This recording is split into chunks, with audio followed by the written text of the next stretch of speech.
Bismillahirrahmanirrahim. Assalamualaikum warahmatullahi wabarakatuh. Alhamdulillahirabbil alamin. Raditu billahi robba wa bil islami dina wa bi Muhammadin sallallahu alaihi wasallam nabiyya. Marilah kita panjatkan puji dan syukur kita kehadirat Allah Subhanahu wa taala yang telah memberikan nikmat sehat lahir dan batin kepada kita semua, sehingga kita dapat berkumpul di tempat ini dalam rangka menghambakan diri kepada Allah Subhanahu wa taala. Selawat dan salam tidak lupa kita kirimkan kepada junjungan Nabi besar kita Muhammad sallallahu alaihi wasallam yang telah menghantarkan kita umat manusia dari peradaban hidup yang jahiliyah menuju pada peradaban hidup yang modern, yang penuh dengan kemajuan ilmu pengetahuan teknologi seperti yang kita rasakan pada saat ini. Semoga kita termasuk hambanya yang taat, yang berhak mendapatkan syafaatnya di akhirat kelak. Amin. Selanjutnya mari kita dengarkan kajian yang berjudul Bab Larangan dari kitab Riyadhus Shalihin yang akan disampaikan oleh Ustazah Alfiatun. Katanya kami persilahkan. Bismillahirrahmanirrahim. Assalamualaikum warahmatullahi wabarakatuh. Assalamualaikum warahmatullahi wabarakatuh. Innal hamdalillah nahmaduhu wa nasta'inuhu wa nastaghfiruh wa na'udzu billahi min syururi anfusina wa min sayyiati a'malina.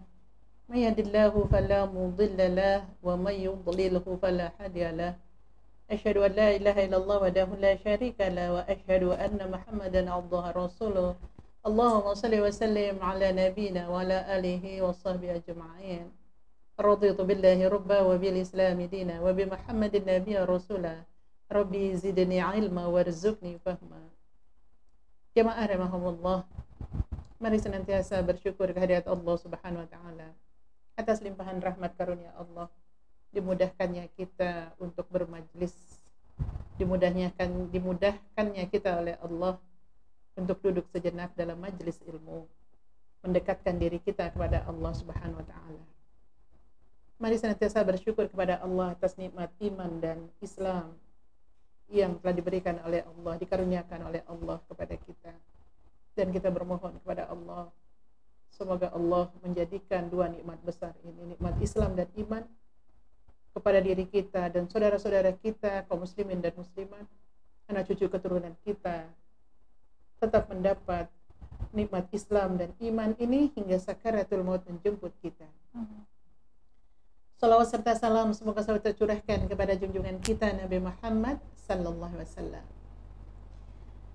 Insyaallah pada sore hari ini kita akan membahas tentang bab yang berhubungan dengan larangan-larangan Allah dan Rasulnya yang diambil dari kitab Riyadhus Shalihin bab jilid 3 karya Imam An-Nawawi. Maksud kita membahas atau mempelajari tentang bab larangan ini tentunya tidak lain agar kita faham seperti apakah larangan Allah, seperti apakah hal-hal yang harus kita hindari untuk mendapat ridha Allah Subhanahu wa taala dalam kehidupan kita, yang tentunya bermuara kepada akhlak kita, akhlak yang kita contoh dari akhlak yang baik, akhlak yang agung, akhlakul karimah yang dimiliki oleh Rasulullah SAW. Begitu besar kasih sayangnya Allah kepada kita semua jamaah rahimahumullah, diutusnya seorang Rasul yang sangat luar biasa akhlaknya. Sehingga ketika Aisyah ditanya bagaimana akhlak Rasulullah, maka beliau menjawab, sungguhnya akhlak Rasulullah tidak lain adalah Al-Quran. Saudara-saudaraku jamaah rahimahumullah, bab pertama yang akan kita bahas, hal yang pertama dalam bab larangan ini yang akan kita bahas adalah haram menggunjing dan perintah menjaga lisan. Inilah yang pertama yang akan kita bahas. Bagaimana Allah melarang kita tentang hal-hal yang diharamkan oleh Allah untuk tidak kita dekati, untuk tidak kita lakukan. Karena Allah menginginkan hambanya itu memiliki akhlak yang baik. Kita awali dengan firman Allah di dalam Al-Hujurat. Allah mengingatkan kita. A'udzu billahi minasyaitonir rajim. يا أيها الذين آمنوا اجتنبوا كثيرا من الظن إن بعض الظن إثم ولا تجسسوا ولا يغتب بعضكم بعضا أيحب أحدكم أن يأكل لحم أخيه ميتا فكرهتموه واتقوا الله إن الله تواب رحيم. Jamaah rahimahumullah, ada beberapa hal yang bisa kita ambil untuk menjadi pedoman dalam kehidupan kita dalam ayat Allah ini. Perhatikan ketika Allah melarang kita, Allah memulainya dengan kalimat kasih sayang Allah yang sangat luar biasa. Allah mengawali ayat ini dengan kalimat, Ya ayyuhalladzina amanu. Wahai hamba-hambaku yang beriman, wahai hamba-hambaku yang mengatakan dirinya beriman. Janganlah kamu terlalu banyak berprasangka. Inna ba'dadh-dhanni ismun, karena sebagian dari prasangka itu dosa, kata Allah, dosa. Ini larangan pertama dalam ayat ini. Jangan banyak prasangka. Kemudian apalagi larangan Allah dalam ayat ini? Wala tajassasu, kata Allah. Dan janganlah kamu mencari-cari kesalahan saudaramu, kata Allah. Jangan cari-cari kesalahan orang lain. Ini larangan Allah yang kedua. Larangan yang ketiga, wala yaghtab. Jangan kamu menghibah, jangan kamu menggunjing, jangan kamu membicarakan saudaramu. Ayuhibbu ahadukum ayyakula lahma akhi. Coba, Allah menyandingkan 3 perbuatan maksiat ini, 3 perbuatan yang dilarang oleh Allah ini dengan satu hal yang sangat-sangat luar biasa dalam kehidupan manusia. Apa itu? Kanibal. Sukakah kamu, ayuhibbu ahadukum ayyakula lahma akhi, kamu memakan daging bangkai saudaramu yang telah meninggal, kata Allah. Fakarihtumu, tentu engkau akan merasa jijik. Apa perintah Allah di akhir ayat ini? Wattaqullah, bertakwalah kepada Allah. Dengan cara apa bertaubat? Bertakwalah kepada Allah. Innallaha tawwabur rahim.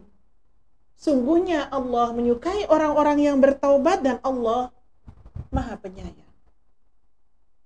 Jamaah rahimahumullah, di dalam Al-Hujurat ayat 12 ini Allah mengingatkan kita tentang 4 hal. 3 hal yang dilarang dan 1 hal perintah Allah. Apa yang dilarang itu? 1, jangan berprasangka. 2, jangan mencari-cari kesalahan orang lain, mencari-cari hal-hal aib orang lain. Ya. Kemudian yang ketiga, jangan menghibah, jangan menggunjing. Itu 3 larangan. Tapi ada perintah Allah.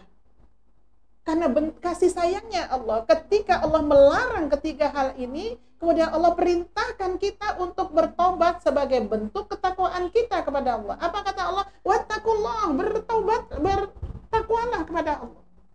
Mana bentuk takwa kita? Jauhi ini. Kalau kita sudah lakukan, bertobat. Mengapa bertobat? Karena Allah Maha Penerima taubat. Innallaha tawwabur rahim. Dan Allah Maha Penyayang. Jamaah rahimahumullah, dalam ayat yang lain, mengapa kita dilarang oleh Allah? Karena apa?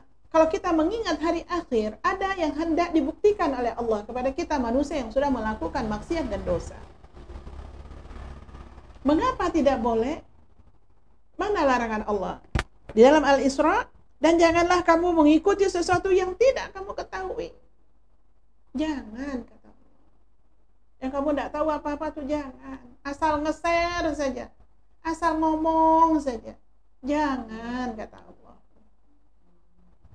Kenapa kita dilarang oleh Allah? Innas sam'a, karena telingamu, kata Allah. Wal basar, dan matamu. Wal fu'ad, hati kamu. akan diminta tanggung jawabnya oleh Allah. Kerasnya hukuman Allah besok di akhirat. Jangankan di akhirat, nanti dalam sebuah hadis yang lain Rasulullah SAW bersabda, bagaimana siksaan Allah yang pedih ketika kita berada di alam barzah, ketika kita berada dalam alam kubur kita akan mendapat siksa Allah yang sangat luar biasa. Saudara-saudaraku yang salah dirahmati Allah, dalam ayat yang lain, mengapa Allah melarang kita? Karena kita yakini akan adanya hari akhir. Apa yang akan terjadi pada hari akhir? Sebelum Allah memberikan siksaan itu, apa yang diperingatkan oleh Allah kepada kita? Ma yalfizu min qaulin illa ladaihi raqibun atid. Jangan kamu mencaci maki, jangan kamu mencela, jangan menghibah, jangan membicarakan saudaramu. Karena setiap kalimat yang engkau keluarkan, ma yalfizu, setiap kata yang engkau keluarkan, illa ladaihi raqibun atid, semua akan dicatat oleh malaikat Allah. Ketika itu baik, maka itu dicatat oleh malaikat di sebelah kanan. Tapi ketika itu buruk, menghibah, ya, mencari-cari kesalahan orang lain atau berprasangka, maka itu akan tercatat oleh malaikat yang di sebelah kiri. Na'udzubillah summa na'udzubillah min zalik. Saudara-saudaraku insyaallah dirahmati Allah, ketahuilah sebagai hamba Allah yang mukallaf bahwa sejujurnya kita ini sudah harus mampu menjaga lisan kita dari hal-hal yang tidak bermanfaat. Apa keutamaannya? Kalau kita menjaga lisan itu apa keutamaannya? Rasulullah SAW bersabda, "Man kana yu'minu billahi wal yaumil akhir falyaqul khairun aw liyasmut." Ya. Inilah keutamaan yang pertama. Kita lihat hadisnya, barang siapa yang beriman kepada Allah dan hari akhir, maka hendaklah ia selalu berkata baik atau hendaklah ia diam. Apa hikmahnya kalau kita mampu menjaga lisan kita? Saya ulangi lagi, sabda Rasulullah, barang siapa yang beriman kepada Allah dan hari akhir, maka hendaklah ia berkata baik. Kalau tidak mampu berkata baik, sabda Rasulullah, auliyasmut, hendaklah dia diam. Maka ini keutamaan kita menjaga lisan. Yang pertama adalah menunjukkan kesempurnaan iman seseorang. Jadi iman seorang itu dikatakan sempurna ketika ia mampu menjaga lisannya untuk tidak berkata yang tidak baik, atau dia menjaga lisannya untuk selalu berkata-kata baik. Bahkan diamnya pun itu dikatakan baik, sabda Rasulullah. Inilah kesempurnaan iman yang merupakan keutamaan pertama dari kita menjaga lisan. Yang kedua adalah hadis Rasulullah SAW dari Abu Musa radhiyallahu anhu. Qultu ya Rasulullah, ayul muslimina afdalu. Aku bertanya, ya Rasulullah, ayul muslimina afdalu, siapakah yang paling utama di antara kaum muslimin? Qala, Rasulullah SAW bersabda, man salimal muslimuna min lisanihi wa yadihi. Orang yang lidah dan tangannya tidak menyakiti orang lain. Jadi keutamaan yang kedua adalah orang-orang yang tidak menyakiti orang lain dengan lisannya. Maka ini digolongkan ke dalam seutama-utamanya orang muslim yang menunjukkan akhlak yang baik. Mengapa lidah dan tangan? Imam An-Nawawi menjelaskan, kedua anggota tubuh kita disebut secara khusus karena seringnya lidah dan tangan itu menyakiti orang lain. Dengan cara apa? Menghibah tadi itu. Kalau bisa kita kembangkan lagi, mencaci maki, ya, berkata-kata kotor, sumpah serapah. Kalau dalam dunia maya sekarang itu sumpah serapah itu luar biasa, dengan bebasnya orang. Ketika tidak suka, mewujudkan ketidaksukaannya di dunia maya yang ya, subhanallah. Mudah-mudahan kita dihindari oleh Allah dari lincahnya jari jemari kita untuk mengetik kata-kata atau kalimat yang menyakiti hati orang lain di dunia maya. Kemudian keutamaan yang ketiga dari kita menjaga lisan adalah jaminan surga akan diberikan oleh Rasulullah SAW bagi orang yang mampu menjaga lisannya. Dari Sahal bin Sa'ad, ia berkata, Rasulullah SAW bersabda, "May yadmanu li ma baina lahyaihi wa ma baina rijlaihi admanu lahul jannah." Muttafaqun alaih. Barang siapa yang menjaminkan kepadaku, kata Rasulullah, untuk menjaga apa yang ada di antara kedua tulang dagunya, dan apa yang ada di antara kedua kakinya untuk tidak berzina, maka terjamin surga baginya. Inilah keutamaan ketiga dalam hadis Rasulullah SAW bagi orang yang mampu menjaga lidahnya atau lisannya. Jamaah rahimahumullah, inilah bab pertama yang berhubungan dengan bab larangan yang kita bahas, yaitu tentang haramnya menggunjing dan perintah untuk menjaga lisan kita. Ana ulangi lagi, ada 3 keutamaannya. Yang pertama adalah keutamaan kita menjaga lisan menunjukkan kesempurnaan iman seorang ketika ia mampu menjaga lisannya. Yang kedua, bahwa orang yang mampu menjaga lisannya untuk tidak menyakiti orang lain, maka akan digolongkan ke dalam golongan orang yang paling utama di antara kaum muslimin. Dalam hal ini adalah akhlaknya. Yang ketiga, keutamaan orang yang mampu menjaga lisannya, maka akan dijaminkan bagi dirinya surga. Kalau Allah dan Rasulnya menjaminkan surga bagi diri orang yang mampu menjaga lisannya atau selalu berkata baik, maka tentunya Allah akan menghindari diri kita dari siksaan neraka jahanam kelak. Allahu a'lam bishawab. Jamaah rahimahumullah, bab bagian berikutnya yang akan kita bahas adalah tentang keharaman namimah. Apa itu namimah? Namimah itu ketika kita menyebarkan informasi di tengah masyarakat dengan tujuan untuk merusak hubungan pribadi seorang dengan orang lain, pribadi seorang dengan kelompok, pribadi kelompok lain dengan kelompok yang lainnya. Bahkan kalau kita bisa mengawali bab ini, bagaimana larangan Allah? A'udzu billahi minasyaitonir rajim.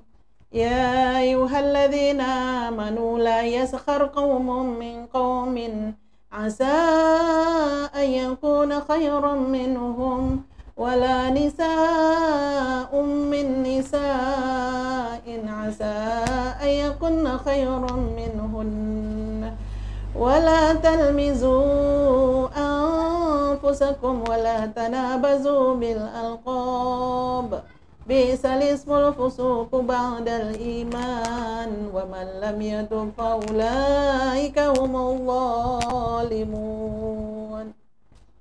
Allahu karim. Allah menjelaskan kepada kita, saudara-saudaraku jamaah rahimahullah, sebelum kita masuk pada bab namimah ini, supaya orang-orang yang beriman janganlah suatu kaum mencaci, mencela, mengata-ngatai kaum yang lain. Bisa jadi kaum yang mengata-ngatai kaum lain itu lebih baik, kaum yang dikata-katai itu lebih baik daripada kaum yang mengata-ngatai. Jangan mencela kelompok atau golongan lain. Bisa jadi golongan yang kamu cela, kelompok yang kamu cela itu jauh lebih baik daripada kelompok kamu. Masa ayyakuna khairum minhum, dia lebih baik daripada kalian. Wala nisa'um min nisa'in asa ayakunna khairum minhun, dan janganlah seorang wanita mencela wanita yang lain. Asa ayakunna khairum minhun, bisa jadi wanita itu lebih baik, wanita yang kamu cela itu lebih baik daripada kamu yang mencela. Kalau Allah melarang kita untuk mencela golongan lain, mencela orang lain bagi wanita, bagaimana pula dengan namimah? Namimah ini menyebarkan informasi, dan bisa jadi informasi itu salah satu di dalamnya mengandung unsur mencela, ya, sehingga mengadu domba kelompok satu dengan kelompok yang lain, wanita yang satu dengan wanita yang lain, muslimin yang satu dengan muslimin yang lainnya. Singkatnya, namimah itu apa? Mengadu domba. Mana ayat Al-Quran, mana firman Allah yang berhubungan dengan namimah ini? Hammazim masya'im binamim. Suka mencela, yang kian kemari menyebarkan fitnah. Al-Qalam ayat 11.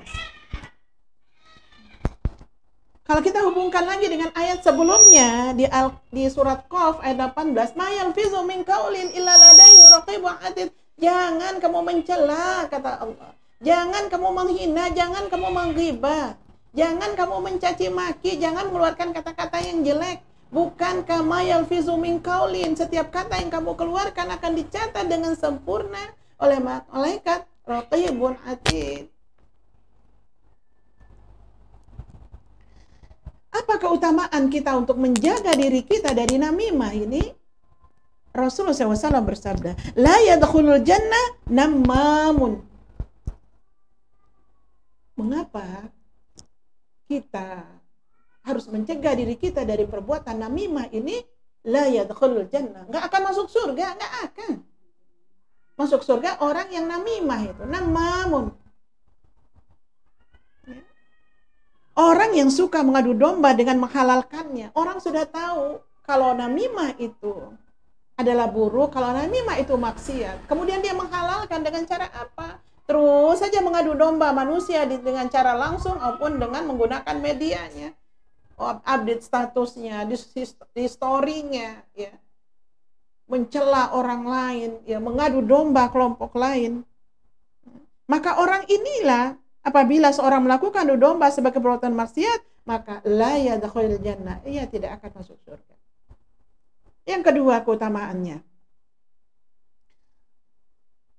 dari Ibnu Abbas, suatu ketika Rasulullah SAW berjalan melalui dua kuburan. Kemudian beliau bersabda, sungguhnya kedua orang yang berada dalam kubur ini sedang disiksa. Dan keduanya disiksa bukan karena dosa besar, kata Rasulullah. Sabda Rasulullah, oh tidak, sabda beliau, itu adalah dosa besar. Adapun salah seorang dari keduanya itu suka berjalan ke sana kemari mengadu domba. Ya. Mengadu domba. Maksudnya apa? Mengadu domba membawa pembicaraan yang mengandung kebohongan dengan menambah-nambah dengan kalimatnya sendiri. Bahwa hikmahnya atau keutamaannya, kalau kita menghindari diri kita dari namimah ini, maka kita akan terbebas dari siksaan kubur. Berdasarkan hadis ini. Karena Rasulullah dalam hadis ini, Anda ulangi lagi, ketika beliau melewati sebuah kuburan, beliau mendapatkan penghuni kubur itu sedang disiksa oleh malaikatnya Allah karena perbuatan namimah ini.